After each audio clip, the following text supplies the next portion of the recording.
We are starting from where we stopped yesterday. Yes. So, because continual improvement is one of the basic things that the IT foundation wants us to know. Because if you continually continually improving every component of your organization, it give you assurance that you can be able to produce something that customer will really like. Because customer want quality, they want good services. So way you can right, one of the way you can do that is to continually improve all the components of your organization. I know we talked so far about the component. Can you give me the component of organization? Let's start from the four dimension of service management. Yes. People, organization, People and organization, information and technology, technology, then the, the, the suppliers and suppliers your partner. and partners. Then the other one, The last one, that's it inside something like internal processing. What do you call that one? um, the SBC. No, the four dimensional service management, there are four. We have just mentioned three now. Yes. It means the last one, dimension. What's that dimension? That one has to do with your internal processes, how you fine tune it. Because even if you have all those dimension, if that one is not well fine tuned, it cannot still really guarantee that you improve your what you're doing. So can we get what's the name of that? Forgotten the last one. Okay, yes, value streams and Value processes. streams and processes. Your Yeah. processes in organization, your value stream. You also, so those are the components. So if you look at the service value chain, they are also components. Can you itemize all the service value chain? Proper not mixing it up. Plan, yes. Planning, in Plan, we call it plan activities, okay, yes, plan activities, improve, improve activities, engage engage, activities, deliver, deliver and support, deliver and support support that's activity, obtain and or build. build, Yes, whether you're obtain or build. What's the other one? design and Transition. transition. This one. So what's trying to say that all these things must be improved. It still remain the service value system, Yes, sanitary system, the the guiding principle. governance, and no, it's the Okay, guiding principle that is guiding us. guiding area, okay, the The governance governance. must be improved. Yes, the When you say service. governance now, it can also be the people at top level, Yes, middle level strategy. management, front level management, The maybe and the service value chain. practices, practices. Okay. Service value chain. That's what you are just. Yes. Yes. So all those one Then must. continual improvement. Yes, you keep on continuing that. That's continuing. So that's what I'm trying to say here now. If you look at this drag, I say the relationship of continual improvement model is just like a drag that can model our business activity with so that can give us value chains and practices. So it encompasses all the elements. So now say continual improvement takes place in what? In all area of the organization at all level. We know our level now, strategic level, Tactical level. tactical level, and the operational level. Then each person is talking about maybe individual who are working as a group or in departmental or something. So each person who contribute to the provision of the service should keep continual improvements in mind and should always be looking for opportunities to improve. Then the continual improvement mode they apply to SVX. That's what you have just said. Even the product and services you keep on improving them. That means that you need to be innovative, creative, find a better way of doing it, what you are doing, so that you can capture more customer and you can also certify the existing customer. Sometimes you need to fine tune your product. You need to stop some and create a new one, or you improve the existing one, and then apply to both the product and services. Then the service components. You know what you call service component? Anything that you can use to design your service. Like you now, you buy all those starch, you buy all those ingredients. So it must be improved. The relationship, which is very, very key because you need to have a continual relationship with your customer. So you have to devise any means whereby once a customer engages with your business, make sure that it's not going out. Anything that can make it to go out, you have to remove it. So the IT service value system including what? The IT continual improvement model, which is a structural approach to implementing an approach. That's what you want to learn. That's what this one's saying. Then improve service value chain. Inside the service value chain, we have improve. So it is embedded in the continual improvement into it. value chain. Then the other one, the continuous improvement practice, day to day improvement effort. So yesterday, we stopped here. It's a continuous improvement model. He said if you want to improve, you can use this model and fit it into your organization. For any organization, you can fit it to it and it will work. Yesterday, we talked about what is the vision. He said, if you want to, that's the starting point of continual improvement. What is the vision? You cannot improve anything in organization until you understand what the organization stands for. And how do you know that what they stand for? Through what? Business vision, the mission of the organization, the goals and objectives. Where are they? What are they trying to do? Why are they in the business? What are they trying to achieve? Where are they going? uh So you must understand that because if you want to improve, you don't understand that one. You may be doing something that may not align with the organization's strategic objectives. That's the starting point. So then after you have already established the vision, missions, goals, and objectives, and the strategy they want to do, the next thing is to ask yourself, where are we now? That's your present state. Where are we now? So I think call it what? Perform baseline assessment. That's your starting point. Then once you're able to establish where are we now, okay, where are we in terms of infrastructure? Where are we in terms of people? Are they competent? Are they well trained? How are we in terms of the information we are using to run our business? Where are we in terms of the people in the organization? Where are we in terms of the present and what do you call it? Your partner and supplier? Where are we when it comes to our workflows and processes? Can they support our service? That is what you are doing here now. So then, after you have established where are we now, the next thing to say, where do we want to be?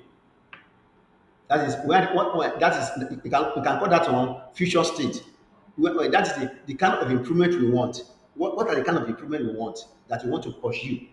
I say, where do we want to be? And that means another way of saying that was say we are defining the measurable target. You have to target something in life. That's about life. You just have to target something in life. If you don't have to target something in life, you will be in the one place rolling about. Then once you have established that, the next thing to do is what? How do we get there? So how do you get there? With that? What are the things I'm going to do? Who are the people I'm going to consult? What are the resources I'm going to use to make sure that I move from where we are now to where I want to be? That's what I just said. So the IT call to what? You are defining improvement plan. But you are trying to improve. You are defining the improvement plan. How do we get there? It's not enough. You have to take action. No matter what you have done from the beginning to the end, you have defined all those elements that you need to implement whatever decision you are making concerning how you are going to do improvement. That's what take action. So I say take action has to do what? Execute. That's the practical things. It's something that action, execute improvement action. So the offshoot of the execute improvement action is the one that give you two type of question. Did I get there or did we not get there? I would say to get there, you use something to measure it. For example, if you are keeping a target in your organization, this is what target you have to achieve. So you will know whether you make that target or you exceeded the target. How I say you evaluate the metric. Metric means measuring and KPI. KPI mean what? Key performance indicator. Key performance indicator, then the metric. Each time you see when you are using metric to measure your performance, it just it go by also go along with the key performance indicator. So when you say did you get there, there are two responses you can get. Did we get there? Yes, we have achieved our goal. Did we not get there? If you get there, what I think is saying that you call it continual improvement, continual. You say, how do we keep the momentum going? There's no perfection state in life. You cannot say, I'll read the uppermost of my achievement. You keep on going. So now you go back again, you set a new target. If we are talking about improvement. Also, if you didn't get there, you still go back again for another iteration and refine your strategy. You understand what he So that's what all this one is talking about. Everything that I've explained here, I don't need to explain this one again except if you want us to go through it. Because when I say what is the vision, we are talking about what organizational visions and objectives need to be translated to the specific business unit. Whatever you do at the top, it will be translated to business unit. Anything we are doing this our unit now is something that have been decided at the top, department level, at the team level, and individual level. What I'm doing now is something that have been discussed before. So these are it. So you ensure that that high level direction has been understood. High level direction is come from the top at the strategic level. So everybody must understand because you want to go to that direction. Then you plan improvement initiative described in the and understand the context. The stakeholder and their roles have been understood. Now we are stakeholder. And I understand what I'm going to do. So expected value to be realized is understood. What you really want me to achieve, I understand it. So when I'm presenting, I know what I want to present to make sure that the client understands the subject. Not only understand it, should be able to practically use that knowledge to improve their own organization. Not only that one, if the person sit for exam, I make sure that the person, I guide the person and pass the exam because those are the things that so that the expected value to be realized is understood and agreed. Role of the person or team responsible for carrying out the improvement is clear in relation to the achieving the organizational vision. For example, now if you finish this training now, you you get the skill, you get the knowledge, you pass the exam. It will be easier for you to recommend another person. And it's also easier for you to say, okay, let me go to another level or another course entirely. So what are you doing? Where I'm helping the organization to improve and to realize our own objectives. So that's what it's saying. Vision. Where are we now? Where are we now is present state. It's a current state assessment. Existing services. Is our existing services is it meeting the need of our customer? Is it offer buying to them? That's the where are we now? Then perception of the value received. The people who receive the value from us, did they give us a maybe good recommendation? Then people competencies and skill. The people in the organization, how skillful are they? Can they support the operation of the organization? Then processes and procedure, that's the internal process. Then the technical capability when it comes to culture. Culture is another. What's the culture? What is culture? I say something culture. Culture. The way of life relates to business now, like let's say our culture. The way an organization relate with one another, communicate, and do businesses. So these are culture. That culture, no, we have culture. We have two type of culture: bad culture and a good culture. So maybe the culture you have, it cannot sustain your business. Maybe culture of coming late to work, culture of delivering late, culture of delivering in non-quality product and services, culture of lack of integrity. You keep on promising, then you fail to meet the need of the customer. So these are the things. These are the present state. So objectives measurable. So all these things are where are we now? Where do we want to be?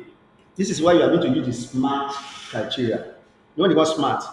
The main one, whatever you want to achieve, if you set goal for yourself, it should be a SMART goal because you have to be very specific. And that's the difference between somebody who is going to be successful in life and not successful. Whatever you set your goal, you have to be very specific. What actually do you want to achieve in life? What do you want to become? If you cannot set that thing down, you'll just be rolling in one place. Then after that one, it should be measurable. Anything I want to achieve must be measurable. Whether I've achieved 50%, at another time 60%, 65%, 70%. That's how I know that whether I'm progressing. A small goal could be achievable. Anything you set as a goal to achieve in life or even in business is something that must be achievable. For example, now, if somebody is good in Nigeria, you are very good in Nigeria, you have a good business in Nigeria, you are a good salesperson, you can sell anything in Nigeria. Then probably one of the branch of your company is at Iceland. They now transfer it to that place. You are trying to say that you can sell ice block to the people in Iceland. It's not achievable. That is not what the Iceland people need. They need something that can warm them because that place is very cold. So it must be achievable. Something that's relevant. It must be relevant to your business, your like, everything you do in your business, and your time bound. When you set goals, if you don't set a time bound, you'll be procrastinating. For example, if you want to do a certification exam now, they will say within 1 month I must do it. If you leave it open, you'll be procrastinate until you don't even do. So this smart goal will help you to determine what do you want to be. So that's what you say. How do we get there? How do we get there? What do you mean by how do we get there? Yes, in terms of improvement. This is about improvement. I want you to understand what I'm saying. How do you get okay? Let's say let me say you want to increase. Yeah, you are doing target. Abi?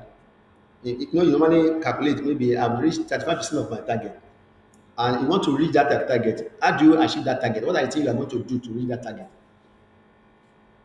That's what he's saying here. How do you get there?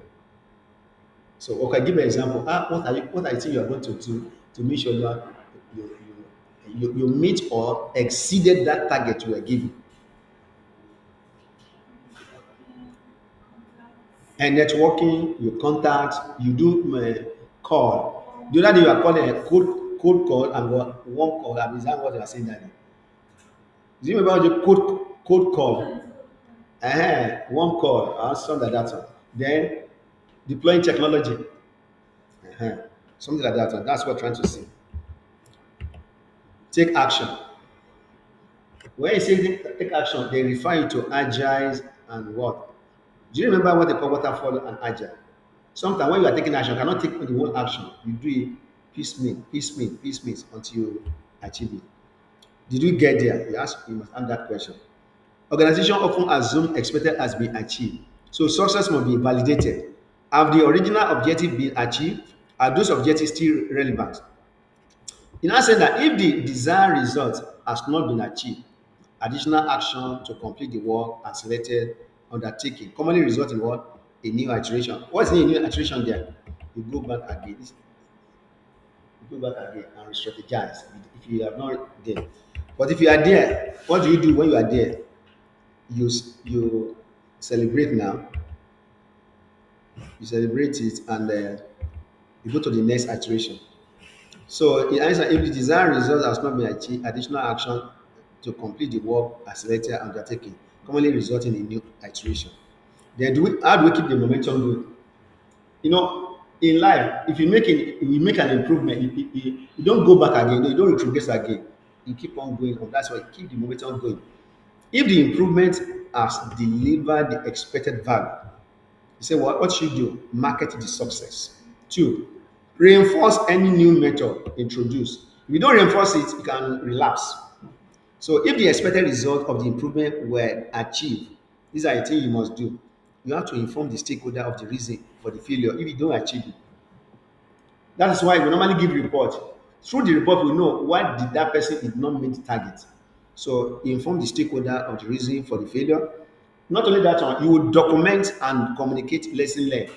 What's a document and communicate lesson learned? What does it mean?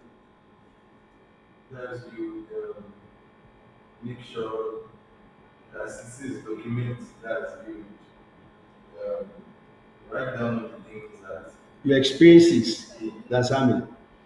In project management, we have what they call lesson learned and historical information. What I learned in the project I've just finished, what I think I gain, what I think I fail, what I failed to do. So that when I want to do the next one, I will avoid it. That's what I'm trying to say. Then record what can be done differently. That's the purpose of lesson learned. uh In the next iteration, what you want to do, you want to improve on. Then transparency is important for future efforts. So now this is the last topic of this slide. Now we want to compare continual improvement maps. We want to map it to the guiding principle. Which one is the guiding principle? Is it the one on the this or this? The guiding principle. Remember, yes. These are the guiding principle. You say, let us itemize and say, guiding principle are what? You say, you should focus on value. The second guiding principle is what? Start where you are. Third one, progress, iterating feedback, collaborate and promote visibility, think and work holistically, keep it simple and practical. Then, now we want to map it with what? What we are just talking about now. What do we call this one? continue. Continuous improvement. So this is continuous improvement. Let's see whether practically it can work. If you map there, you will know whether it can work. Now, when you say what is the vision, can you see that one is vertical? That's an intersection of it. Now you say, what is the vision? What is the vision? Yes, What is the vision of your organization? and what to make Customer. grow. Okay, Okay, yes. okay, you want to achieve your goal. Yeah, One of your goals is that you you want to to satisfy your satisfy customer, your which customer. translates to value. You can say, you can listen. You focus on value. That should be what's your vision? I'm focusing on value because customer want value. So one as one, I can give them that what they need. they'll keep on doing business with him. See, the other one there too that are grey out.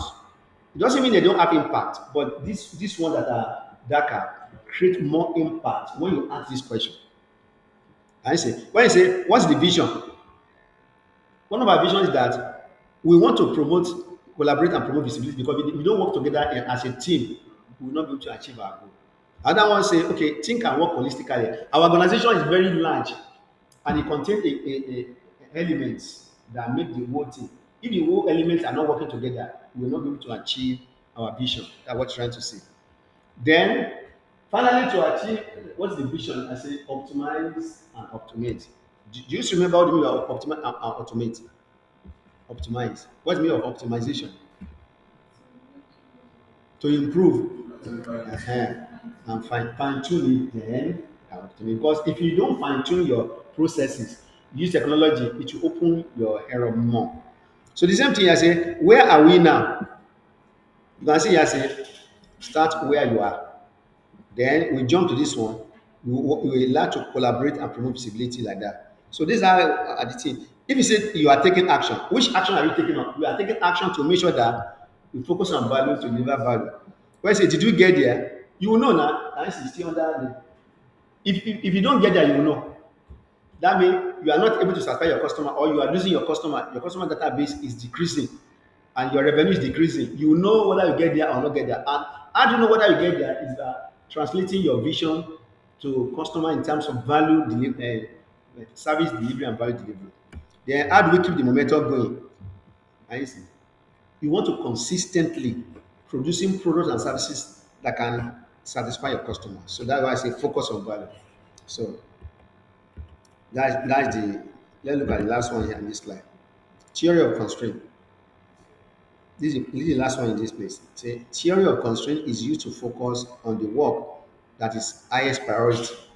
So let me just explain what this one means. That theory of constraint means that, for example, now in organization, everything is working perfectly. Everything is working, but a particular department refuse to cooperate with the other one. That all of them they are working in a chain. So that is where the weak point of that organization will be exposed. Because a chain is supposed to hold things together, abi? And when part of that chain is weakened, so that is why the objective will not be achieved. So that's what I'm trying to say. So, so it's your duty as a manager or as a director, whoever may be in the head of any department, to see what are these um, lapses that can break the chain so that it will not be effective or will not be able to achieve our business and strategic objectives. That's the end of that. Any question? We have only two to go. At least by one or if you can work fast by 1 or 1:30, we'll have finished. So far, any question? No question. Okay. If there's no question, I'm going to open another one. Okay. Good.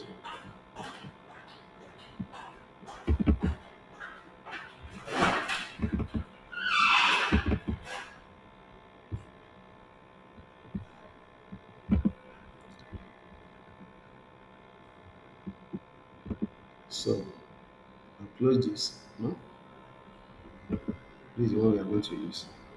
I want to close it and finish with. Okay.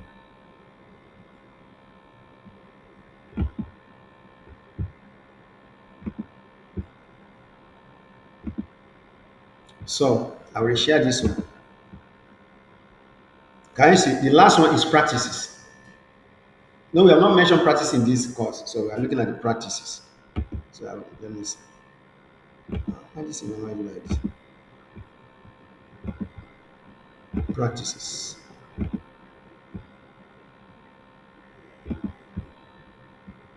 Good.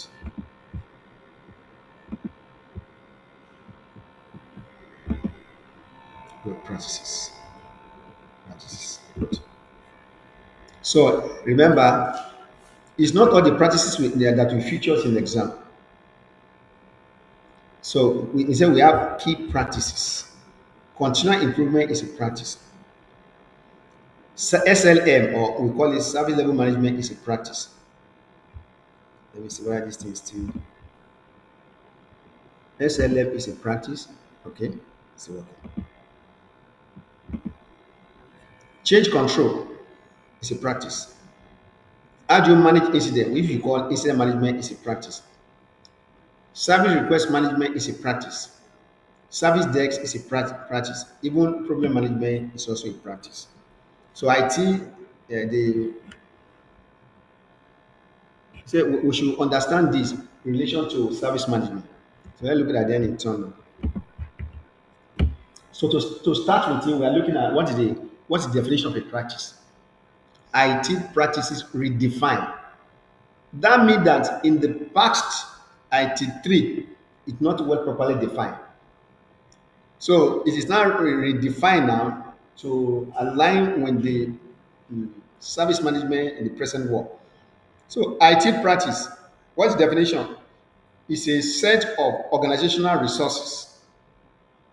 Unlike the service value chain, those ones are the activities. But practice is a set of organizational resources. It can be human resources, not human resources, designed for doing work, for performing work, or accomplishing an objective.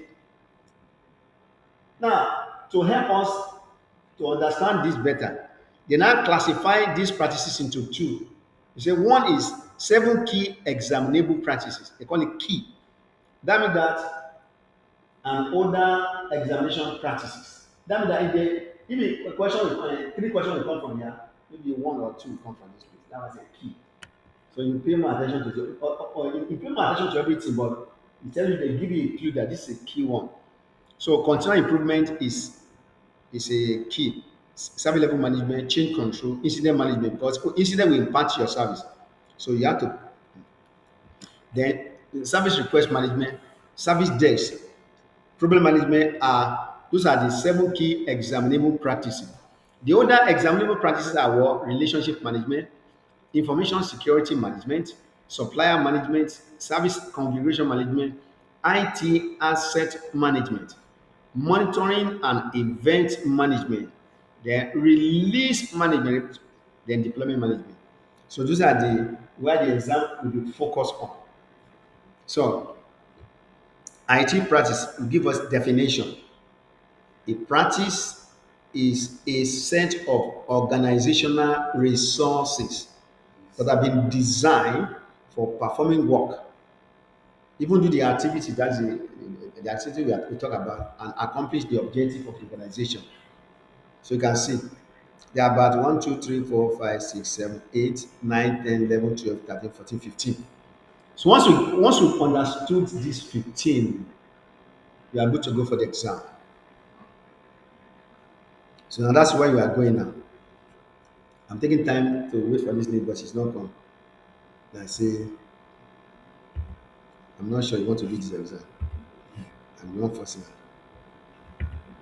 So let's start with continual improvement. Can you see that continual improvement throughout the course we touch it? Now you know that continual improvement is a practice also. I see. So the clue is that in the exam, what they normally ask you in this area is the purpose. If you see another one again, the purpose. If you look at another one, you'll be asking you the purpose. So once you have established that, they'll be asking you purpose. So what do? You pay attention to purpose of each of the practices. That's what it means. So when you left, this is the last one we are going to do. That is what is left for us is practices and continual improvement. You say these practices it has been defined. Say a practice is a set of organizational resources that have been designed for performing work and what accomplishing work. He said there are 7 examinable practices, there are other practices. By the time you finish all this, you understand them, you are good to go for the exam. Then let's look at it. I also said that in the exam, you'll be asked the purpose of each of the practice.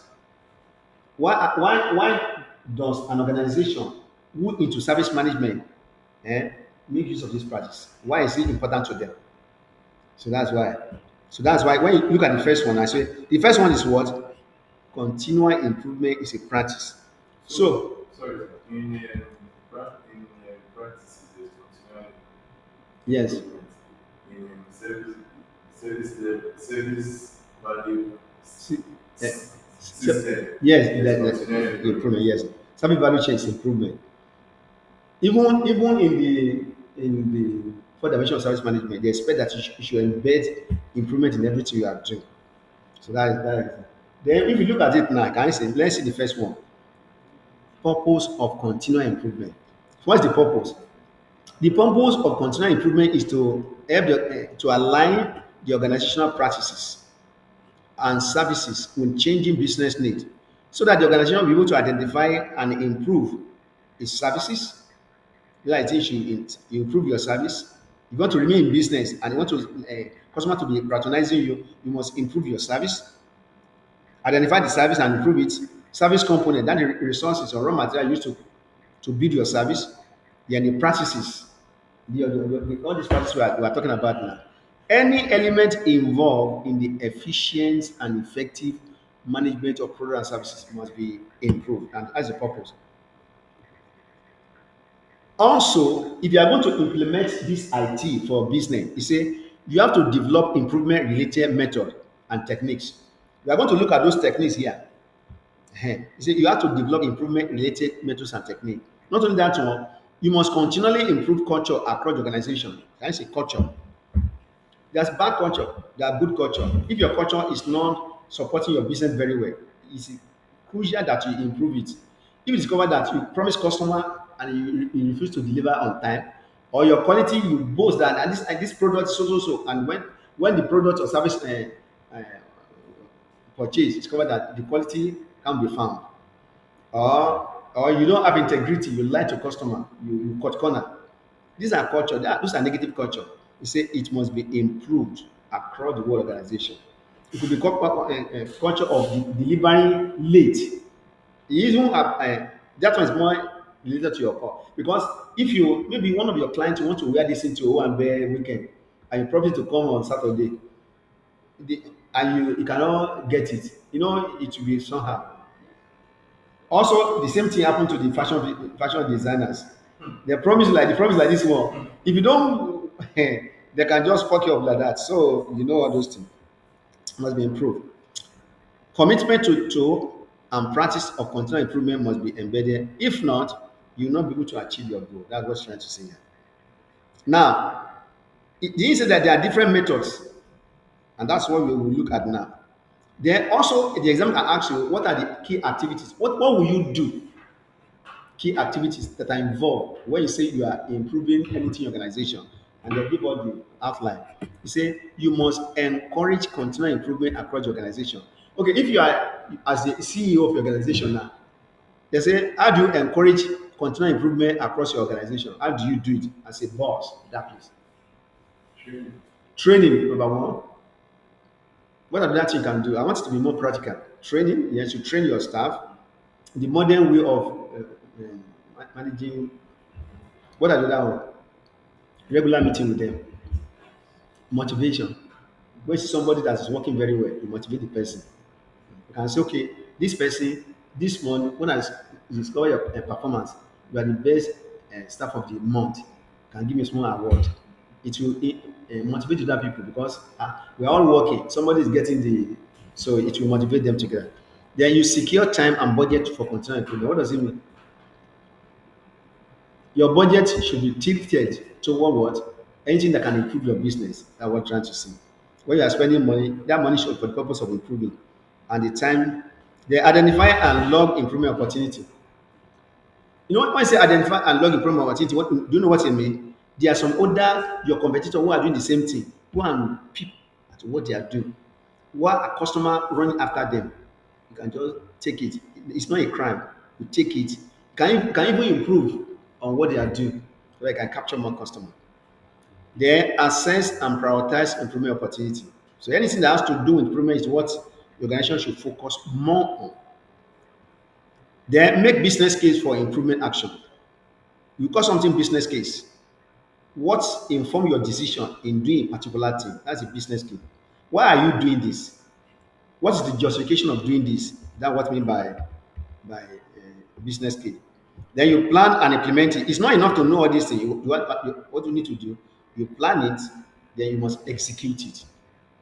Then not only execution, once you plan and you want to know when you plan and implement the improvement, you must measure it whether it's working or not working. That's what they say. Measure and evaluate improvement result.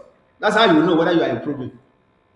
You measure it. Maybe the customer are increasing, the customer database, or maybe the revenue is increasing, or it can also be that your staff are happy.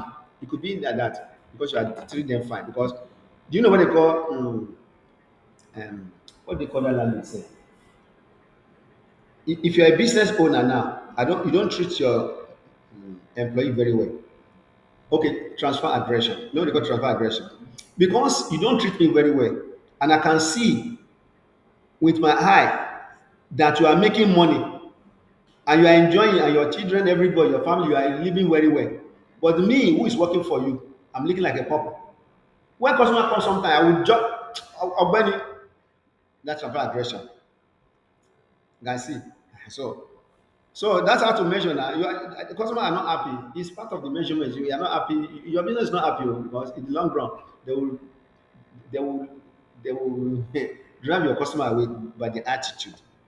Then coordinate improvement activity across the whole organization. So every department you have, make sure that everybody sticks to that policies and principles. So these are the activities you do practically. So we have looked at the purpose, and when you want to apply the activities you must do to help you to enhance your business activity so that you can be able to achieve your strategic goal. Not only that one, will help you to be able to capture more customers, satisfy your customer, give them the standard and good services. Then you have a return patronage, the improvement, development, revenue will increase, and then you will also be more competitive in the market. So we have methods. So anywhere they can ask you a question, they can ask you the purpose, they can ask you the activity must be involved, they can ask you continuous improvement method. That means that when I say methods, remember we saw one question, say among the methods, which one is appropriate to your organization? And I say methods and techniques. So let's look at those methods. You say improvement can be executed using the continual improvement model. So when you say that one, you say improvement can be executed using continuous improvement model. What model is he talking about? Let me show you the model. Oh, the other one, that thing we talked about that time, that diagram. Yes, that's the model. Then you must identify a team. Remember, we saw this question again before. He said you must identify a team to focus on leading the continuous improvement activity. If you say, okay, every department, we have shown you how you are going to improve everything you are doing, work processes and workflow. Yeah, there must be a committee who will make sure that each of the department they follow the instruction. That's what he's trying to say. Identify a team to focus leading the computer. But continual improvement is what is everybody responsibility primarily. Then you must engage customer. That's one of the ways you can improve. Do you engage your customer? Why are you engaging them? And relationship, not only that one, feedback. You know, we say feedback for improvement. Then what other one? Supplier. You must engage your supplier. Your supplier are supplying you what? Service components. So you need to engage with them to be sure that they are supplying you you need that can help for seamless service for your customer. Then what other one? Partners. I don't know whether you have a partner who support. Maybe if you may not have a partner, but maybe you need to expand. I need a technical partner. Maybe somebody is in US, they want to bring you the modern laundry work, is partnering with you. Maybe you are just giving 10% of what you make. It could be a financial partner. You say? Okay, see a partner here now. Ehen. Fantastic partner. Yes. Yeah, but you have to contribute something. Another stakeholder as appropriate. Remember in your business, I don't know whether you make use of database data. So can you say accurate data is critical for driving effective improvement. These are different methods you can use. So if I start a business and this I see I'm going to use, my data will be up to date. I can even go to the extent of going to the Federal Bureau of Statistics and get information from them about the way people then I will categorize my clients into a different category. I will use um, age group, income group, that's location group to know how I'm going to serve them. Then he said from the available methods, remember we saw the question, from available method and technique, choose the most appropriate one for your organization.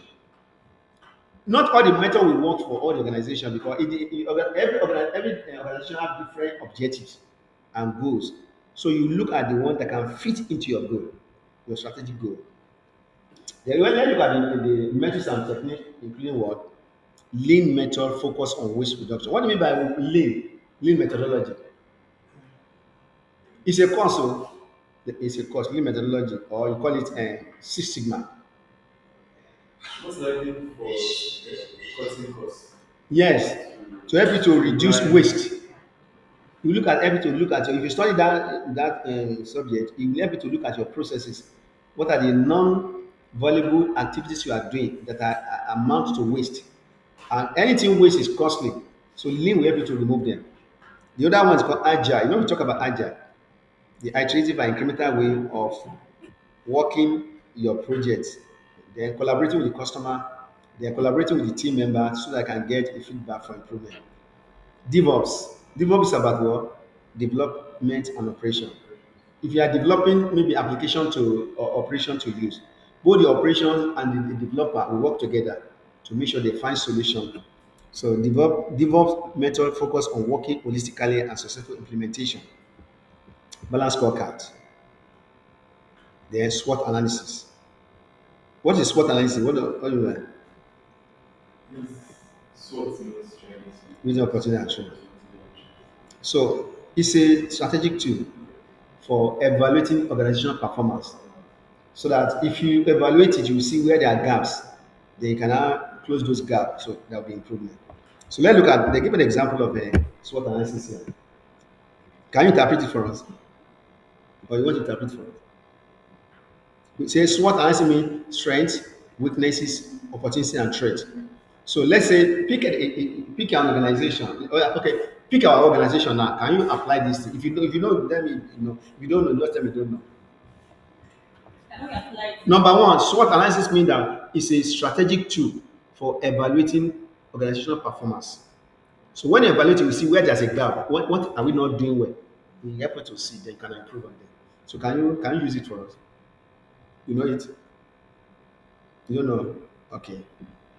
Can you use this word for us? Taking your business as an example. Okay. So strength, strength, weakness, opportunity, strength, and looking from this aspect, it's Okay. external and Internal origin. origin. So the external origin is things that can affect you from outside. Good. Outside, and when you are looking at the two of them are opportunities and threats. One is positive and one is negative. Yes. So threats are things maybe like when it says environmental, it's like policies that can affect your business. Competitors. That Competitors. competitors. And opportunities can be positive also in the sense that things that are outside that you can grasp. Okay, maybe um, you find out that there's an area that there's no laundry business around that people have to travel as an opportunity and you Take of time. can leverage on it. While strength for the internal origins that within what are things Are you doing inside the organization? yes, that you are doing very well. That's for your strength and for your weakness. What are things that you need to like when you mention Improve leak on. and that you should improve on. And so when you're looking at the two sides together, um, uh, So that's the I understand what you're saying, but something is missing in your illustration. okay. And that's why you got it, but you didn't get it correctly. Correct. So if you look at this thing now, look at the let's look at the strength and weakness. Yes. He said, this one means that what are the things that you are doing inside your organization that can help you to achieve your strategic goal? That something even your competitor know that they cannot compete with you, but you can do better. Okay, I want you to pay attention now. What are the things you are doing inside organization that will always help you to achieve your goal? Can you tell us? I want to be more practical now. There are many things you are doing, positive things you are doing that will help you to achieve your goal. So when you are using these tools, that you have to write them down. Number one, have a good staff. Number two, have efficient and maybe well trained staff. So they know how to undo. I have technology that assists me to simplify it for me. It can be many as 10, 20, 30. You put it down. Can you see? What are the things we are doing inside our organization that can easily help us to achieve our goal? If you look at the weaknesses, what are the things we are doing inside our organization that will not help us to achieve our goal? I will say harmful to achieve our objective. So to improve now, you have to write all those things down so that I can improve them. Then the other one say, what are the things that are happening outside our organization that if we take advantage of them, we can be able to achieve our goal? That's what they call opportunities. You can see. Okay, can you give us example now? What are the things that happen outside your organization that when you take advantage of them, will help you to achieve your goal? Is there anything like that in our economy in relation to your business? You may not get it now, but you use this tool, you sit down somewhere and analyze it because it's a strategic tool. There will be something that maybe the policy government made or anything that you take advantage of. So you write them down as many as you can write. Then the other one is what are the things that are Maybe influx of people to that particular ah, area. now see people are coming around this area now. Children, maybe people are coming around. This is an opportunity for me. Oh. So let me go to them and give them my flyer, knock at their door and tell them we have a laundry service here. And Or for other businesses when it comes to this period, festive season. opportunity. Dangote is an example of this one. Dangote, each of the subsequent government, even with the past, they have been supporting the guy. Any policy they make, it favor him. That's why Dangote is you cannot that company cannot die. But then God wants it to die. So it take opportunity every time, anytime any regime comes in. Because it's like somebody Obowole, Otun threat nko threat are the things that are happening as an organization like your competitor, government policy, maybe weather condition, rain, flood in where you are doing the business. So you must know how to navigate in those complexity. Those are the thing. This thing you are saying, so this thing Yeah. you use it. A business analyst can use it to improve organization. I can use it for to improve that organization if I want to use it. They call me. That's why we want to do seminar before. There was one particular seminar we want to do, but we cancel it first. We want the reason. I'm going to be a speaker in that That's seminar. Yes, and we are going to call a lot of organization. They may not know how to use this, so we're going to practicalize it and give them a practical example on how to use SWOT analysis, which is a strategic tools that can help you to achieve your organizational strategic objectives. So strengths, weakness, opportunities, and threat. Even if you are managing project, you use it. Because in projects, opportunity is a positive risk when you are assessing your risk. Then threats are no opportunity is a positive risk and threats are negative risk. So that you know how to do a response strategy, how to respond to those risk when they become an issue. Very important. So the other one is called balance scorecard. Balance scorecard. Let me bring out a document on balance scorecard so I can run fast. Balance scorecard. Balance scorecard. What does it mean? Balance scorecard.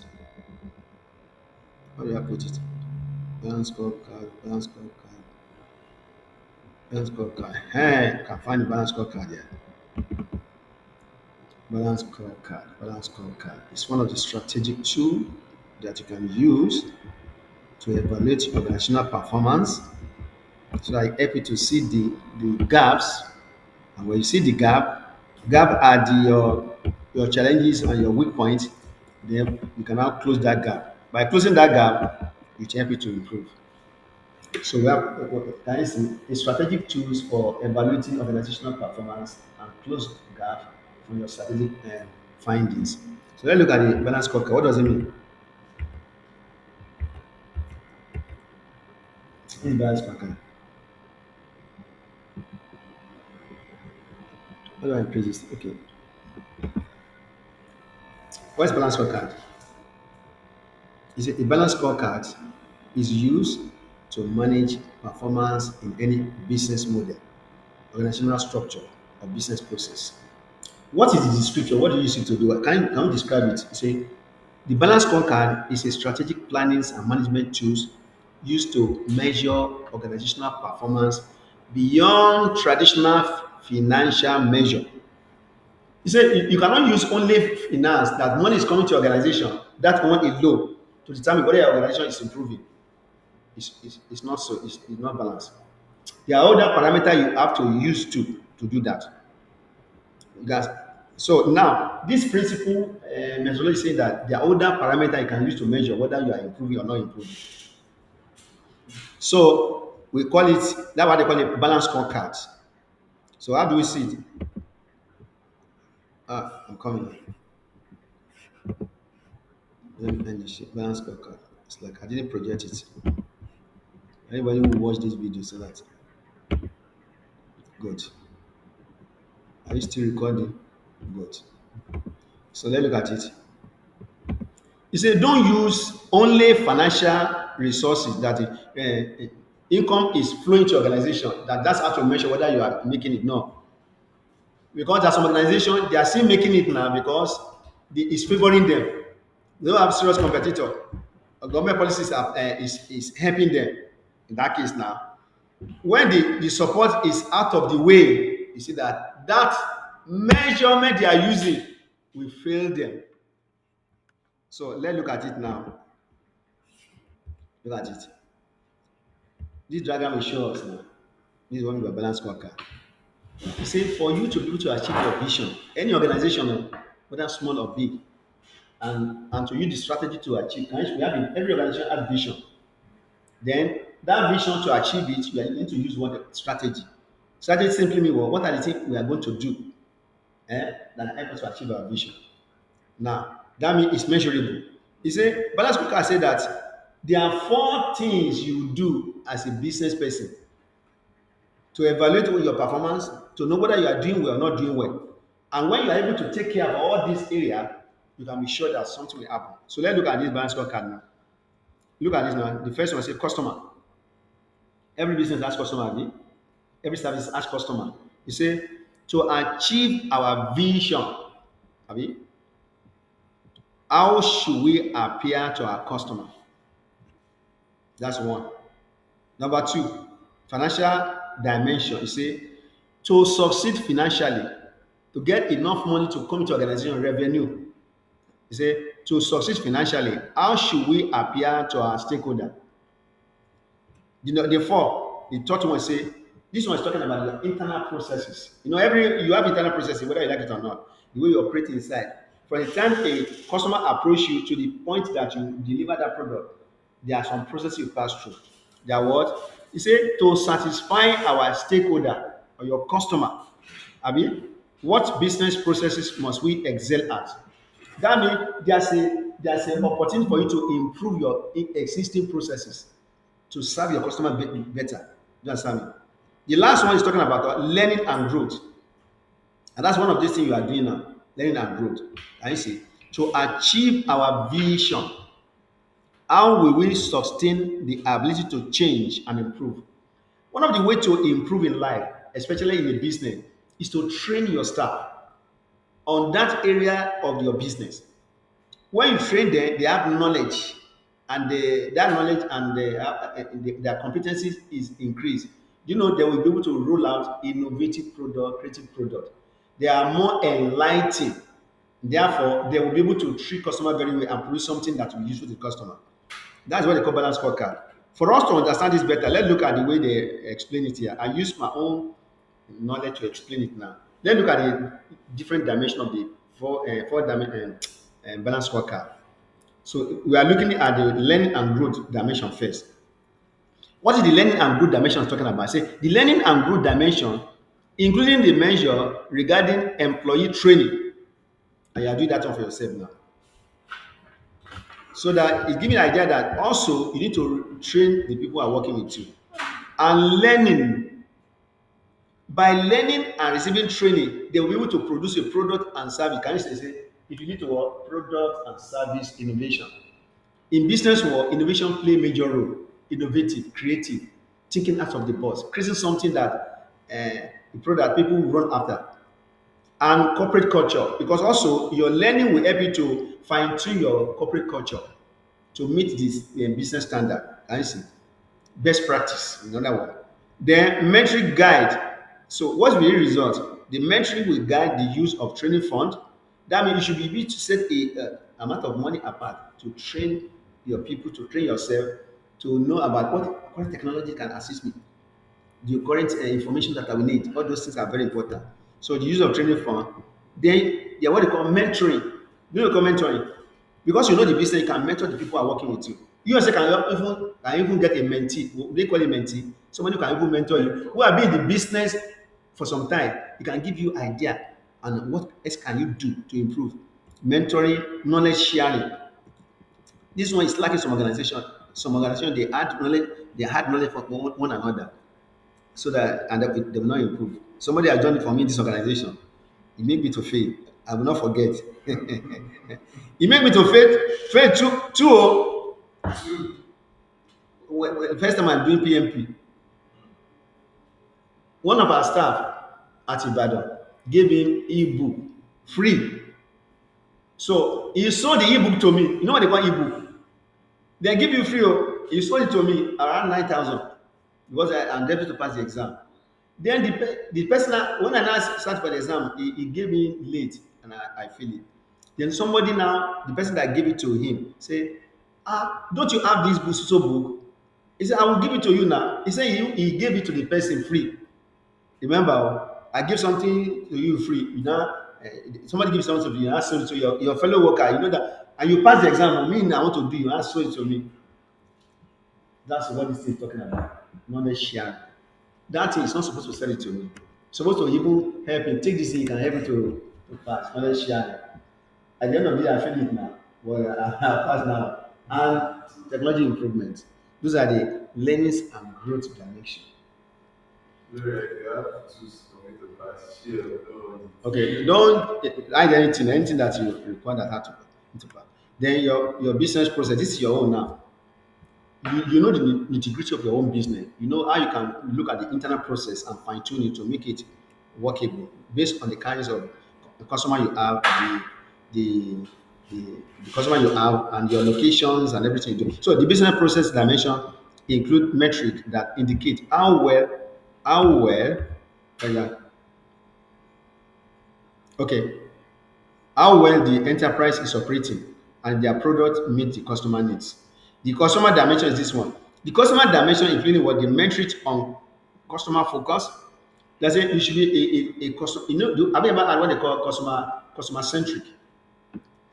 focused and centered around the customer. Customer, everything you do, how well can I satisfy them? How well can I do the what to pull more to myself? How well that anybody that come for my service, you will always want to come back because I give him a comprehensive package. So the customer dimension including metrics on customer focus, customer satisfaction, and delivery of value, which is the purpose of IT, value delivery. Then this metric capture how well customer needs are met. Is there a way you normally measure whether customer are satisfied? Yes.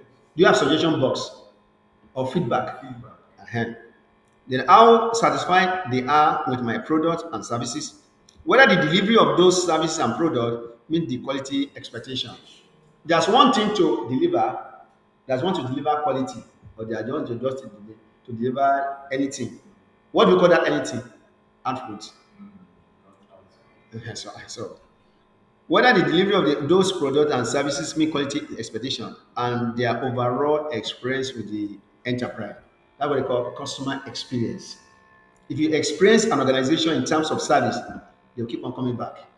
So I know some organizations that will keep on going there because consistently they are giving what I want. The other one is the financial dimension. The financial dimension identify what is the financially necessary to realign our strategy. Example of financial measure could be what indicate profitability, because you have to measure whether you are profit or not. Revenue growth, then added economic value. So those are the that principle is talking about. We call it balance scorecard. So that's one of the things if you know how to use it, you help you to improve your business. So I will close this one and go back to the mixed slide. Yes, the balance scorecard. So we have used the balance scorecard right now. So if they ask anything about this one in exam, it should not be a problem to you. My student, they have a good source rate. Oh. So your own, I want to be part of the statistics too. Why we? Yeah. Very. Yeah, you're here now. You support him in anything that make to pass. So that's for that. Now, you see, it is still okay. Still work. Now let's look at it. Let's move further now. What have you just talked about now? You see methods and techniques for improvement. That's what you have just discussed now. So let me go further now. Now, from IT point of view, you say when you are trying to do those things we have itemized, you say we call something continually improvement register. We call it CIR. You say it's a structured database or document used to track and manage improvement opportunity. That we call continual improvement register. And say if you're a business person, you can open, you say one or more continual improvement register can be structured in different ways. You can open one for an individual. Like this our department now. Our guy can open a register to you to see how you are improving or what can I use to help you to improve. You can open it for a team. You can open it for the department. You can open it for a business unit or the whole enterprise as a whole. Then improvement idea can initially be captured in other places or documents. You look at your documentation. Or as a new idea are documented, improvement opportunities are constantly prioritized. So when you do all those things, it will help you to be able to know what is currently being done, what is already completed, and what has been set aside for further consideration at the later date. So when you are using this thing, remember that this continuous improvement register, look at the structure, say, most importantly, continuous improvement register guarantee that improvement opportunity can be captured. This thing, they can ask for you this in exam. The exam can draw this thing for you and remove some part of it. You say every continuous improvement register, I have to go through this one. Number one, what do you do with continuous improvement register? You capture information that can help you to improve your business, your services. That's number one. Number two, what next? When you capture information, what do you do? Not only you capture, you document those important improvement opportunity. After you have documented it, what do you do again? You assess it. You know you call assessment. You assess what you then what do you do? All those ones you have assessed, you prioritize. When you say prioritization, what does it mean? You start with the most important one that you can leverage, that can help you to improve your service. Not only will you prioritize, you now take action. Start for the one that you are prioritized. That's what they say. Most importantly, continuous improvement register guarantee that improvement opportunity are captured. You have to create one. You practically you have to create one for your organization. Create it for to know about how the individual is performing, how your team is performing, the department in your business is performing, business unit is performing, the whole organization. You can open a concern improvement register. So you have to capture the document it, assess it, prioritize the most important knowledge idea, then act on those prioritization, act upon, as acted upon. So don't be surprised in the exam. They can remove the two. They say what the missing point. So it must be in this order. You capture improvement opportunity, you document it, you give it assessment, whether it is one that is useful to your organization, that can help you to achieve your own goal. Then you prioritize those important information that can help you to improve, then act on it based on the prioritization. So that's what you are doing. If you look at this thing, can you read this? Continuous improvement, each map and value chain. Can you interpret this thing? This thing is, we are up to this point. I expect us to be able to interpret this thing. Which diagram is this? The service, It's value chain. Can you see? Look at this color. You see, look at this color. Why? It's graduating again from Y up to the I. And we are talking about continual improvement. What we are talking about is continual improvement. You say, how does it affect your service value chain? Can you interpret this thing for me?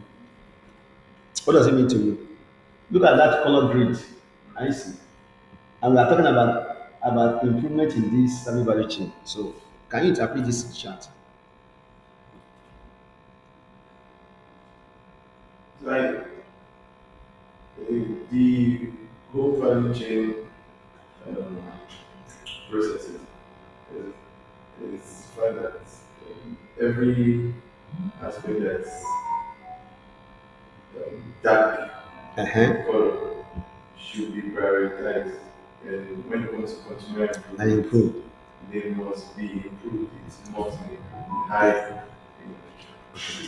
You're almost there. What Yes. this one is saying that you see this eye, all the activities they are painting eye, and we are talking about improvement. That means that everything in your organization must be improved if you want to produce product and service that can deliver value. That's what it's saying. Nancy. You have to improve the plan. You have to improve the program. So that means everything must be improved. That's why I say continual improvement each map and share. So if one of them you refuse to improve, it will be like what? You know, we talk about shame the other time, a constraint. You spoil everything you have planned. That's for that. So SLM.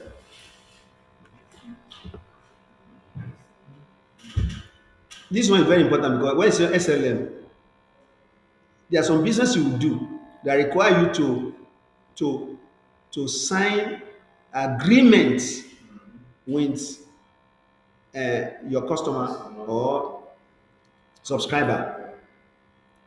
Because if you don't know how to do it tactically, it can backfire on you. That is why you must know how to handle this. So you ask what SLA go with SLA will go with SLM. But before we look at it, let's not look at the SLM because the offshoot of SLM is SLA. So let's not look at SLA. If you see MTN, they sign SLA with you. When you buy that SIM, they give you a pack. They will give you instruction. How will you do this one? What can you do with it? What you cannot do with it? Everything. They know what they are doing. Sometimes, some critical area they already very small so that you can see. They know what they are doing. As a business person, you want to apply this principle, you must understand the meaning of SLA. So what's SLA? It's a documented agreement between a service provider and a customer that help the service provider to identify both services required and the expected level of service. Madam, with me, we always ask you people to what they say that is what do you call that thing? Normally right. If you are bidding for if you are bidding for have you written before? When you are doing bidding, they say go and write everybody will come together with bid. Remember all those things. We tell them, okay, this is where we are, this is our level, what you can do. You can train as many 50 persons in the class.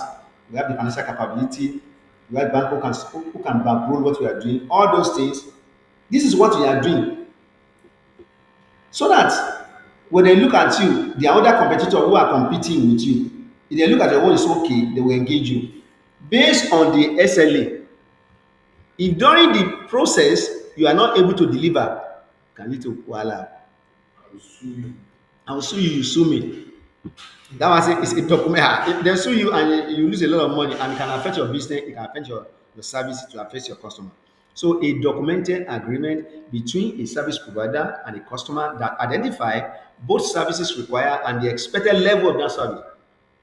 And you see, what does it help us to do? It helps us to measure the performance of service from the customer point of view. That you are performing from the customer point of view is ability to be able to carry out the XLA. Very important. It measures the performance of service from the customer point of view, and it must, that is compulsory, must reflect business context. That's why MTN, if they find you that you are using their line, I'm still going to report to MTN about three people now who are threatening me online. The reason was that I bought a line. They give me about two SIMs. One of them I didn't use it expire. They give it to another person. So whenever anybody calls me, that's how me he will pick it. I don't know why the thing is happening. Sometimes I say somebody I bought something online, say somebody come and supply me at home. So he wanted to call me back and say he cannot get the address. So as he's calling me, this is landing with that person. The other person now say, if you want me to show you the address, you have to send me money. And he thought I was the one doing it. I report that person. If I report him now, they will ban him. And I will blame MTN. You know that I bought a SIM and why do you give to another person? Because you use my, what do you call that? The register. So that if that person is duping that people, they will not come and catch me. Abi. So it must reflect business context. If they find that you are using a report to you, they will ban you. You say using SLA may present many challenges because they often do not fully reflect wider service performance or user experience. Because something, do you know what a fruit called watermelon? Can you describe it? Outside it, what can you find? The color brown, okay? Green. When you cut it to half, what do you see? In business, green mean your service is running very well. Then red mean your service is not running very well. He say even though this SLA is okay, oh, there are some SLA that looks like watermelon. And it happen in business. Sometimes when you use some of this network, we are hello, hello, hello, the other person will not hear you. But from their own dashboard, everything is going on. He says such a thing is a watermelon SLA. You are not, you think you are satisfying customer, but at the end, they are not enjoying your service. So using SLA may present many challenges because they often not fully reflect wider service performance or user experience. So what's a watermelon SLA? Means when the service report appear acceptable to MTN, but the user they are not enjoying it. The same thing like NEPA, Nigeria. They don't have those ones that are even worse.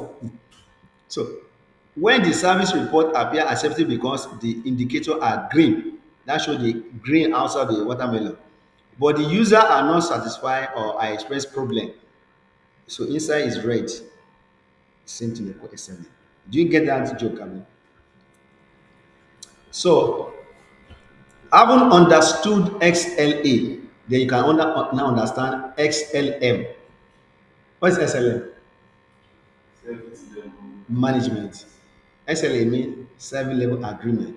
So this is resources to design SLM. Do you understand what I mean? So now go back. Remember in the exam we asked you, I say, all these things you be asked purpose. So what's the purpose of this SLM, service level management? Is to set a clear what? Don't tire. business targets. SLM help you to set a clear business based target for service performance so that the delivery of a service can be properly assessed. You can monitor your service. Some of them they are not monitoring their service. When you complain, you just want to say they will come, then you are able to manage your service. And it has an objective. The objective is end-to-end visibility. It helps the service provider to establish a shared view of the service, and the level of the performance can be measured at the target service level with the customer. It ensures that the organization meet the defined service level through what? Collection, analysis, the storage of data, or reporting of the relevant metric for the identified services. It performs the service view review to ensure that the current set of service continue to meet the needs of the organization and its customer. Then it helps us to capture what and report on the service issue when you have an issue, including the performance against the defined service level. So these are the things I want you to know that the purpose of each of the branches. They have done that. Now, what are the service level agreement requirements? What does it require when you're talking about service level management? He said it is related to the defined service in the service catalog. We have service catalog in it. Do you have service catalog? What is service catalog? Service catalog. The list of services we offer. You can even get it on our what do you call it? Website. What do you normally send to customer? Not proposal. All the courses. It's related to the defined service the service catalog, which is a structured information about services and service offering, what you offer for a specific target audience. It's related to what a defined outcomes. The purpose of all things we are talking about here, look at it, just summarize. Customer what? Satisfaction. Two, that means that it helps you to achieve your goal. When you subscribe to my service should be able to achieve your own goal. It's an agreement between the service provider and the service consumer. Then it must involve what? Stakeholder, including what? Partners, sponsor, user. This one is proposal. Now, we're talking about proposal. We have to agree. Everybody must understand the proposal. So when you start delivering the service, you don't want to hear story. And they say it must be written, simply written, and easy to understand and used for all parties. So when you are writing your proposal, they say write it so that the both party understand. No ambiguity. But some organization in Nigeria, like insurance company, when you want to subscribe, they will put terms and conditions. They write it very small like this. They will not make it glaring. When you want to, when the thing expire, you want to collect your claim. They tell you, don't you read this thing? Don't you see what we say? So that's what they are saying. Proposal must be written by both parties to understand, clearly understand. Otherwise, it can lead to legal issue and it can backfire your business. Because we are talking about customer engagement agreement and SLA, we're looking at the different way you can engage with customer to get the feedback. Do you know that the purpose of engagement, customer engagement, is to get feedback? Very important to your business. If that's all what you do in your business, engaging with your customer to get the feedback for improvement. Just know for the exam that the purpose of engagement is to get the feedback from customer for improvement. That's the summary of all this. Then engagement is needed to understand and confirm the actual ongoing needs and the requirement of the customer. We call something requirement. Requirement are what are the things that customers say they want, what are the feature and function they want to see in your product or service. So it is your duty to want to collect requirement from them. So that when we say that you are planning your service, you design your service, you build your service, you test your service, you deploy your service, you manage your service. You see, it must involve the end user in terms of engagement, so I can get the proper feedback. Look at another the next line say, listening. Do you listen to your customer? They complain, no. Whether you know, they complain. You have to listen. Listening is important as a relationship building and trust building activity. So your business, you must find a way, a system or way of doing so that whatever your customer are saying, don't let the third party come and tell you. Make sure you listen very well. It's a customer engagement question. So to do this one, they now give you a kind of question you can ask to get feedback from your customer. Number one, can you say, what does your work involve? You are asking your customer, what does your work involve? Why are you asking that question? For you to be able to satisfy them. How does the technology help you? I haven't seen anything. Don't swallow us. You are welcome. These are the exam I ask you. These are the customer engagement question. How does the technology help you? So that if I want to acquire technology, I will acquire the one that can help you to meet your need. Then, what are the key business times, area, or people? Like you want to say, the people, the area, the activities, and other things. What differentiates a good day from a bad day for you? These are the good questions you can ask question. First, then which of these activity is most important to you? The service I'm offering, which one is more important to you? Is it that if I come and deliver it to your house, is it that you like it better, or you come here by yourself, or I send somebody or something like that? Do you want me to do 24 hour? You know, there are some organization like your own business. I saw them at Lekki when I used to go to Lekki. They do 24-hour service. So some people like it like that. What are your goals? What do you want to use my service to achieve? Objectives, measurement of this year. What is the best measure of your success? When you say you are successful, how do I measure it? How do you base your opinion and evaluation of the service? In your own opinion, do you think I'm satisfying you very well or I'm not doing?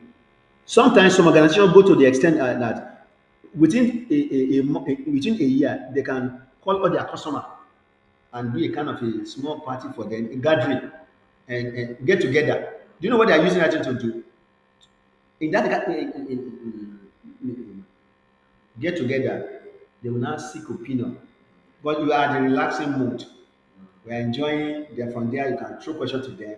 How may we help you better? What can we do better? What are the areas that you want us to improve? This is very important. I want to apply this into your business. It works like magic. How can we help you more? I see. If you have a website, you can put it there. They can give you feedback. You just is that a questionnaire? 3 or 4 questions. They will now submit that. Okay, they will now submit that. They will now see your own database. Now do act. Then they now say that there are different ways you can collect feedback from customers. In that survey, you can conduct survey. You can create questionnaire. You can do online questionnaire. That's what I mean. I think we have it in our own site too. Customer feedback method. It could be survey, conduct a survey, design a questionnaire so that through it they can send it back to you. Then business metric is one of the way you can get far. Whether our business is satisfying their needs, you can know it through the business metric, you can measure our success. Then other methods. Can you see now? All these things we are talking about, apply them when you see how significantly it advances your.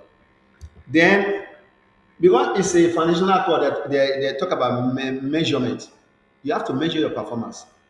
Any business that cannot measure it, you don't have a metric to measure your performance, you are not in business. How do you know you are making it or you are not making metric? So now, if the exam asks you metric, what does it mean? A measurement or calculation that is monitored and reported for management and improvement. You have to measure your performance. You have to monitor your performance because you are not the only person that is in the market. So when you measure it, it tell you whether you are doing well or you are not doing well. For this course, we have 2 types of metrics. We call it operational metrics and business metrics. What does operational metric is for? They are for the low level indicator of various operational activities in your business. Like if you look at the bank now, when you go to the bank, they say this system is down, system is not available. Do you understand me? In the eyes of customer, anytime you go there, I say data is down and what do you call it? Server is down. What the server is down, you know you cannot do any financial transaction. So this is how you measure whether you are doing well or not doing well, or in the eyes of the customer, whether you are doing well, you are not doing well. It's a low level indicator of various operational activity like system availability. System is not available. Number one, incident response and fix time. When the incident occur, how quickly can you fix the incident? Uh-huh. Change request or processing time. How quickly can you process my financial things? Maybe I want to go to the embassy. I want to statement of all those things. They are very important in business. For your customer to stay with you, all those things must be cleared. Then system response times. Maybe your system is not responding very well. And you remember that if your system is not responding very well, customer, the, one of the characteristics of customer is that they don't want delay. They don't have patience. Including me, oh, no patience. Even online, you want to buy something. You go to the site, the thing is doing one, one, one, one. What do you do? This people are not serious. You go to another one. Those are the operational metrics. We also have what they call business metric. The one that has to affect the whole organization globally, that is in terms of enterprise. Any business activity that is deemed useful or valuable by the customer. For example, successful completion of business activity. Those ones are categorized under the business metrics. Just know for the exam, there are two types of metrics. Operational metrics, that's to do with operation. Then business metric, the one that help a customer to be able to achieve our goal. So those are the one. Now look at this diagram again. It's saying the same thing. Where does the service level management, which part of the value chain that affected most? Plan. Is engage and plan. That's what I want to tell you. Can you see engage and plan? It affects the other one, but in a smaller scale. Can you see that very low, but it's high. Whenever you're talking about SLM, SLA, it affects your plan and engage. Because you are the one who deal directly with the customer. Do you see that job there? Change. Change. You remember we saw a question say, what's a change? Before we talk about change, let's define change. What's a change? A change is what? The addition, modification, removal of anything that could have a direct or indirect effect on the service.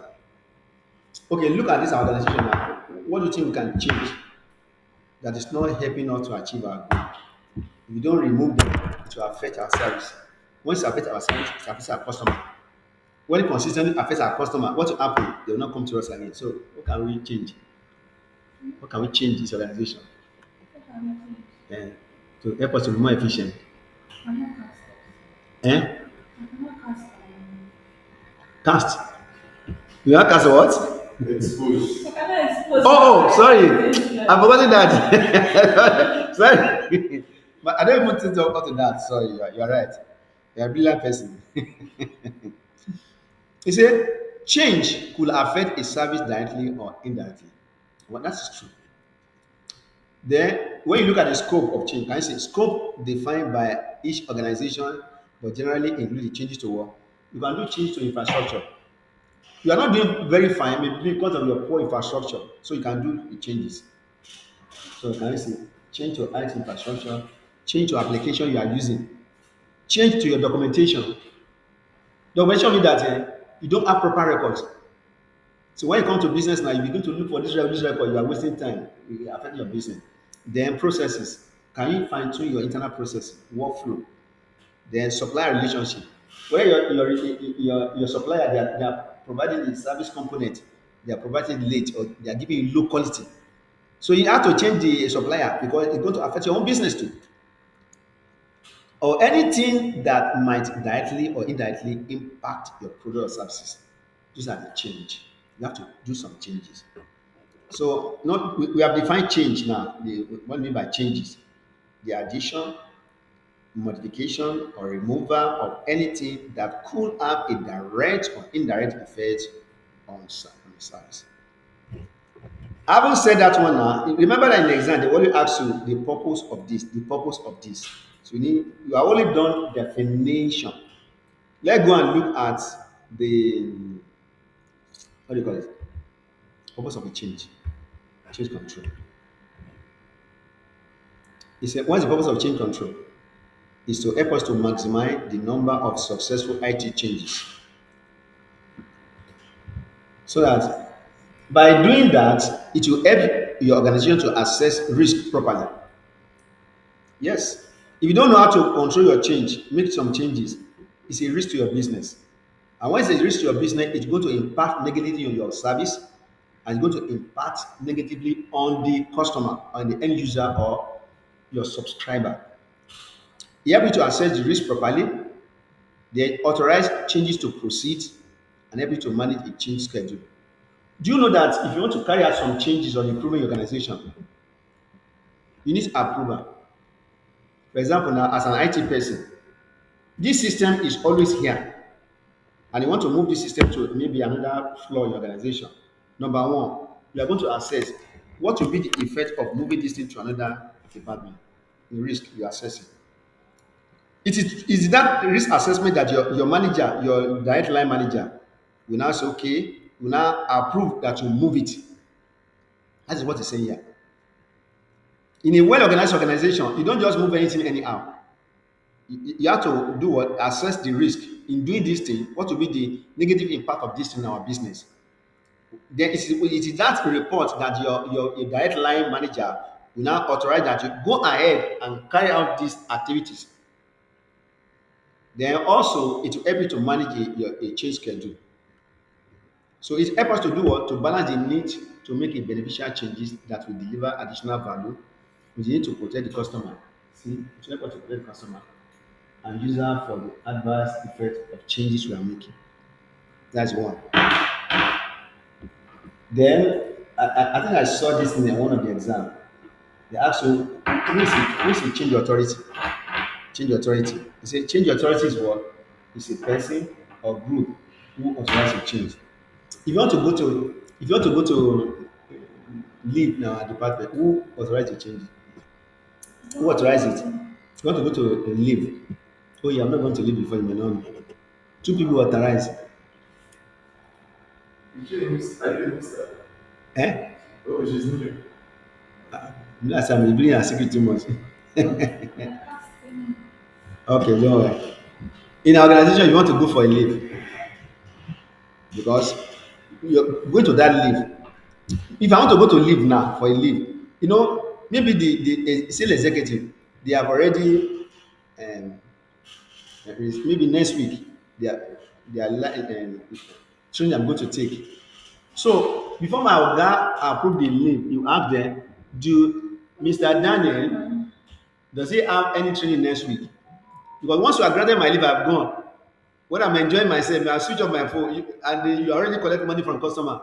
I will not come back home. So I say now department that we have two people who will now authorize it. They will now take it to the HR so that they will not remove your money during that time you are absent. So change authority is the person or group who authorize a change. He now say that it's correct for each kind of change because we have different kind of changes.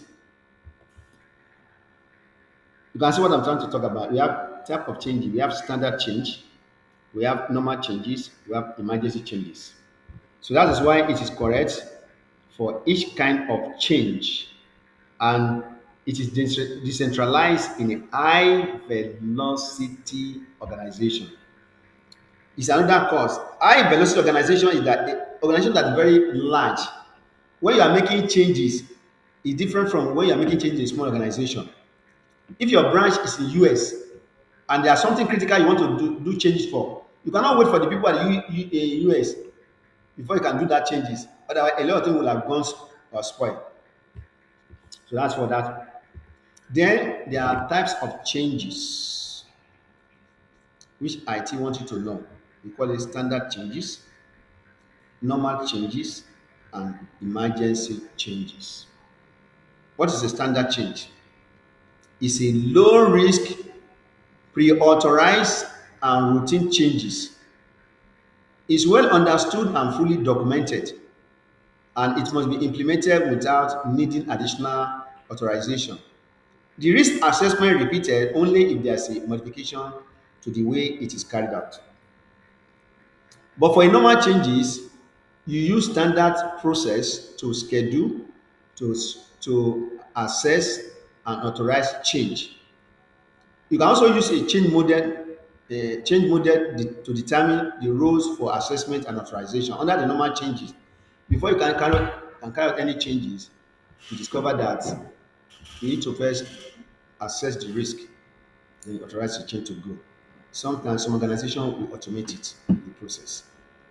That's normal changes. For the emergency changes, you say because of the emergency nature of the changes we want to make, must be implemented as soon as possible. That's what we need to be emergent. Not typically included in a change schedule. An assessment and authorization is expedited. May be acceptable to defer some documentation and reduce texting. May also be a separate change authority.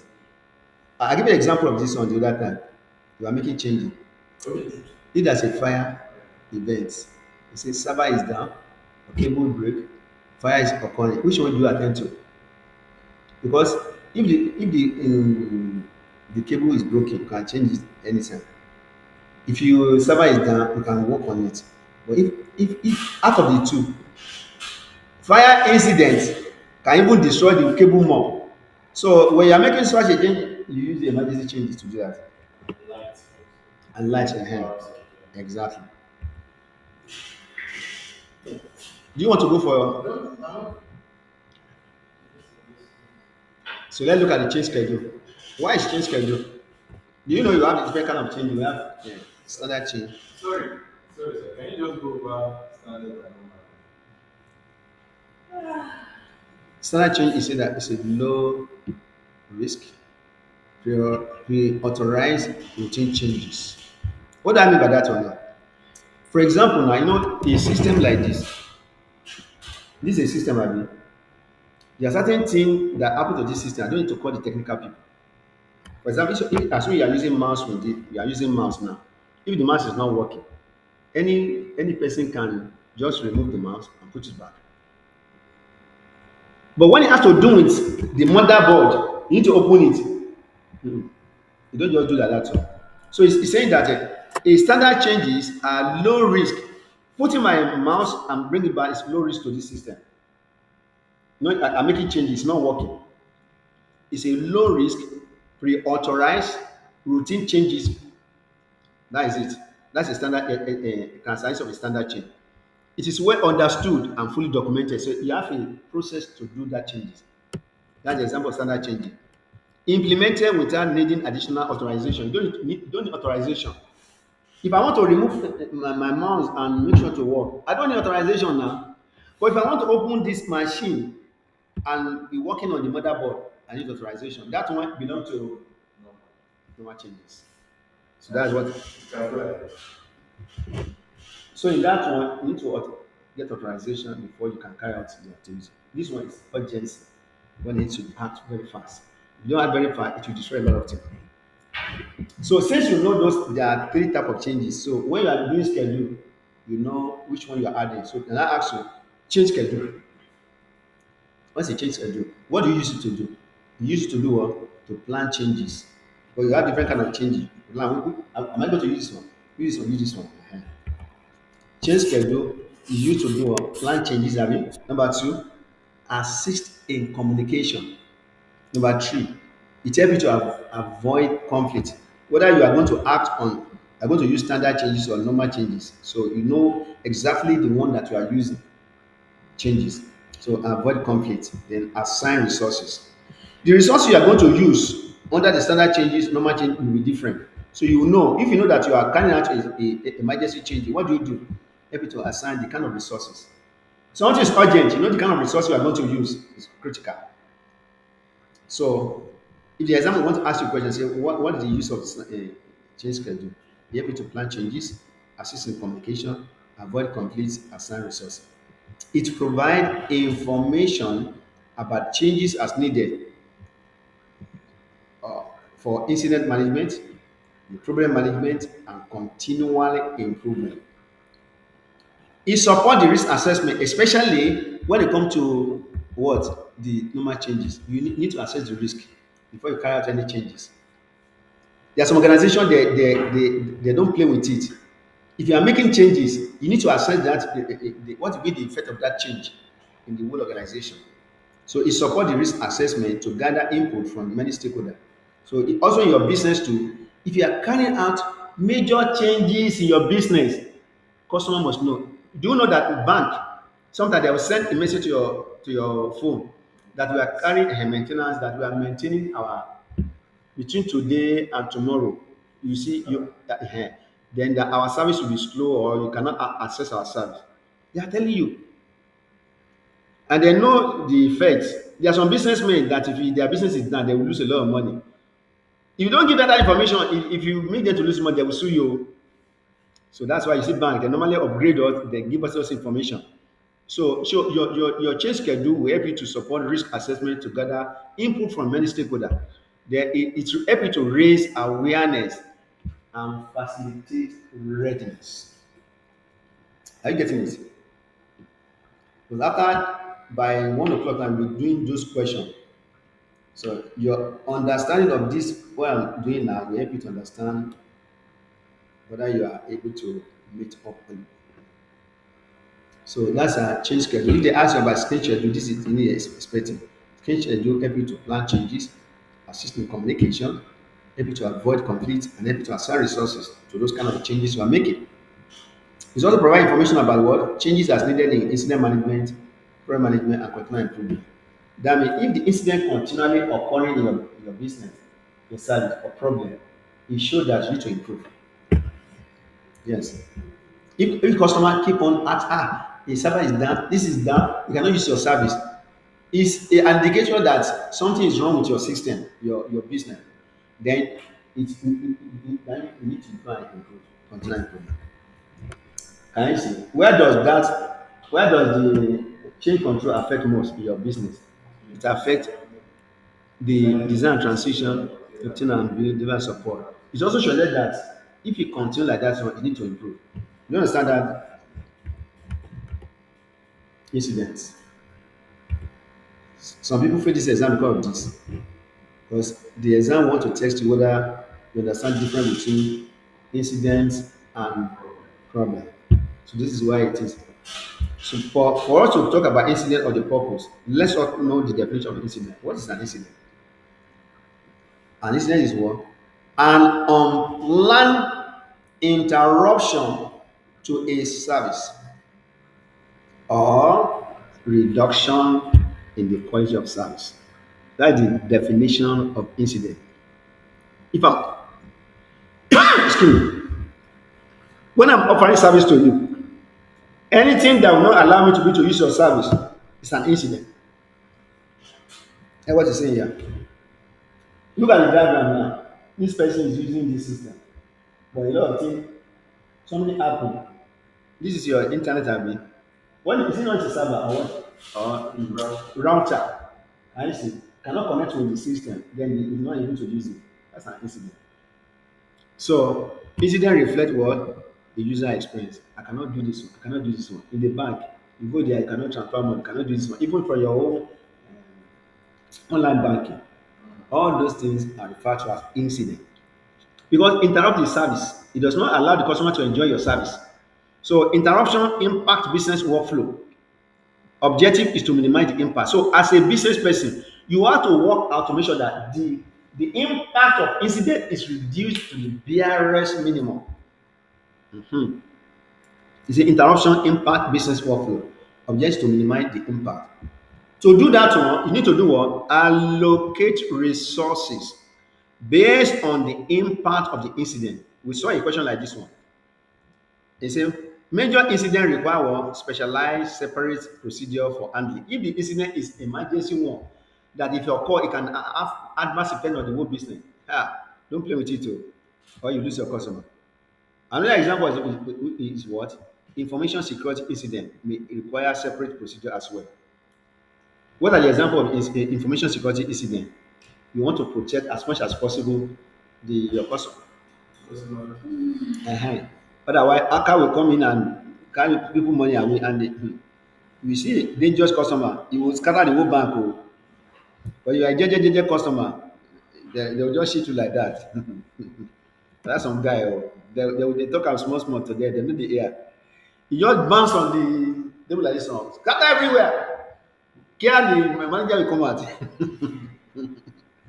So in doing this thing, you say use suitable tool to track incident information. And those are the tools you can use. They say provide links to configuration data, problem changes, known error, and knowledge. They might provide automated incident matching. Sometimes you can automate your process to help you to detect incident when it's about to occur. Now we do such a courses here. What data classes? Is that course? Security courses. You learn all these things there. Cisco. Then Cisco, yeah. Then incident management activities should be timestamped and tracked. So there should be times that you're supposed to resolve the issue. So that's for that. What's the purpose of the incident? Remember, apart from the fact that they will ask you to uh, define it and how does it impact your business, they say, what is the purpose? Let's look at the purpose. What's the purpose of incident management? When incident occur, it's your duty to minimize the effect of that incident on your own. That's why I say the purpose of incident management is to do what? To minimize the negative impact of incidents by helping and restoring normal service operation as quickly as possible. If I reach the bank, they say server is down. Yes, some people are working to make sure that they restore it so that the business can continue. Otherwise, you lose your customer in the long run. If it happens like that every time, they hit the bank. So when I want to collect my money now, is the server down at me? Okay, now. Another time, I have a business to do. You tell me it's down. And one day I will remove my. See, if you're a small customer, they will take you play. If it's a big customer that if you withdraw your money from the bank, they will not do it. That's why. Like glorious money. A big madam like this, they have money. The money there like shekere. Hey, oh, God help me, oh, help your brother, Your oh, manager will call and beg help you. your brother, oh. Uh-huh. Help me, oh, I need money, oh. The incident can have an enormous impact on customer, and that's the purpose. You need to minimize it because it affect if you continue continually, customer will not be satisfied. I say incident can have enormous impact on the customer and user satisfaction. And we're talking about business. IT is saying that you need to survive your customer. Then the perception of the service provider, how I will see you as an organization is your ability to be able to minimize the impact of incidents.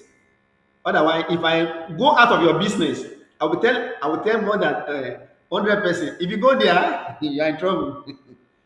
Uh, so see the perception of the service provider, I will be telling the people, don't go there. If you want to waste your money, go and put your money there.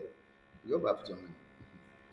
That's why IT is teaching you a lot of things that can help a business person to know how to manage the service very well so that you can impact positively on your customer, give them customer satisfaction, a customer experience.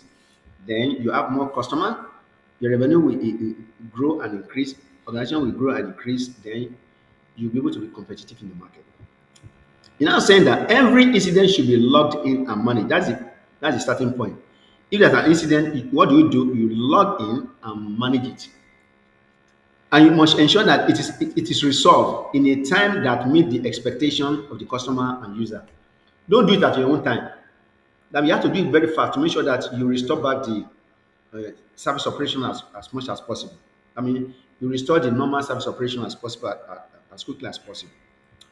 Then incidents are prioritized. This is where they tested us in the question we had. Target resolution times are agreed, documented, and are communicated. Where do you do this one? The target resolution of incidents are agreed, documented, and communicated. Which of the topic we treated that affect has to do with this? The time we need to resolve the issue should be agreed upon, documented, and communicated to the parties that are involved. Remember SLA and SLL. That's why we do that. Then incidents are prioritized based on what? Remember yesterday, classification. If I cannot handle this one, I will do what? I will give to the top. Then ensure that incident with the highest priority, business priority are resolved first. Urgency. They are telling us two things there. There are some incidents that are urgent more than the other one. So you resolve the one that is more urgent than the other one. And that one is under classification. When customer make a request or want incident to be resolved, immediately engage or the customer service. Then customer service cannot handle that area. Maybe it's a technical area. He will now do what? He will give it to the second hand who will now resolve it. So that's what we are trying to say here. Now, incident diagnosis resolution. They give us suggestion. I say when you want to diagnose incident or resolve incident, these are the things you are going to do. He say incident can be diagnosed and resolved by people in different groups. In all cases, collaboration within the and between the team are essential. So incident diagnosis and resolution can be done through this. And we are experiencing this in day to day in business. We have what they call user self-help. You know that's a user self-help. Bank is not involved. That is why you see some of the bank line they use what they call artificial intelligence. If you call them, somebody they are programmed in something such a way that once you call or you type something, a chat, you use artificial intelligence technology, it will respond back to you. So, but users self-help. Some user will help themselves. Service desk, you see that the organization have a customer experience center. MTN has it, Globe, and other people have. So that one is a service desk. As the normal course of operation. Support team, this is technical area now. When the internet stakeholder have issue, the support team will now go and help them to resolve it. It's a complex incident routed based on incident category. It could also be a supplier or partner. A supplier who supply the service component, or your partner that the one who are going to support that. They say who support the product or service they supply. They are what they call temporary team for most complex incident and all major incident. The team may including representatives of many stakeholders to help you to resolve the, the incident. The highest one is the disaster recovery plan. There's a cost for this disaster recovery plan. When the incident is so that ahead, fires the hand, how you are going to maybe the back of your make, you you just you switch it, yes, you engage it, so that you don't lose all your data completely. So you call it data recovery plan in extreme cases. So these are the incident diagnosis and resolution. So now how do you manage incident? This is exam area. How do you manage incident? Incident management. To manage incident, money dey na, you don't need all this one. This to borrow me money. You say incident management involve what? When if you want to manage incident, that's procedure. Say formal procedure. What do you do first? You log it, log incident. Then what? Manage incident. You don't manage incident until you log in. You collect information from the people who have the incident, interview them. While you are interviewing them, you are documenting something about the incident. Generally, it doesn't include detailed procedure for how to diagnose, investigate, and resolve incident. You don't need to go to in detail sometimes. You see, incident management provides technique for making investigation and diagnosis more efficient. That's why we have incident management. Because the script for collecting information from user during the initial conflict. That's why I say when that incident occur, the first thing you do to log in, ask the customer or end user, what is the problem? Can you describe it to me? So the scripts for collecting information from user during the initial contact. Then this one will lead to what? Directly lead directly to diagnose or solution of a simple incident.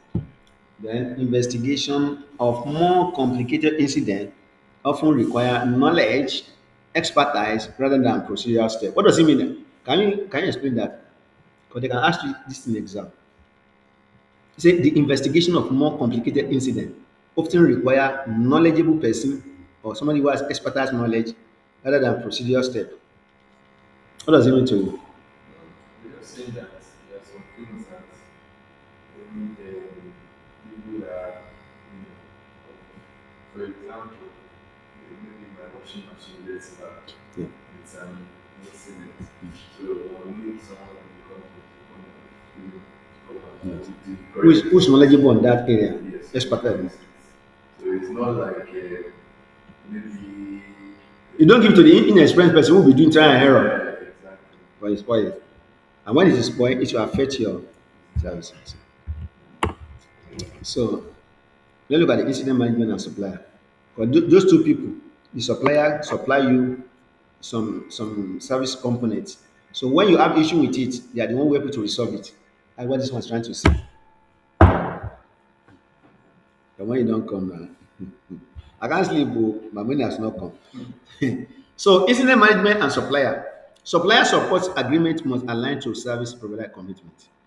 So management of incidents may require frequent interaction with the supplier. who supply you that resources. We have issue with that resources, you are the one who are able to resolve it because your supplier. Okay. Can you just okay? I see. Maybe we should go for both now. Okay. Eh? And you talk on time, I don't see the time. Sir, what's that? They call me out. They're Eh? calling me out to back. Okay, can go. Good Anyway. morning. Yes. Yes, I just. So when you are coming back, just branch there Okay. and do it.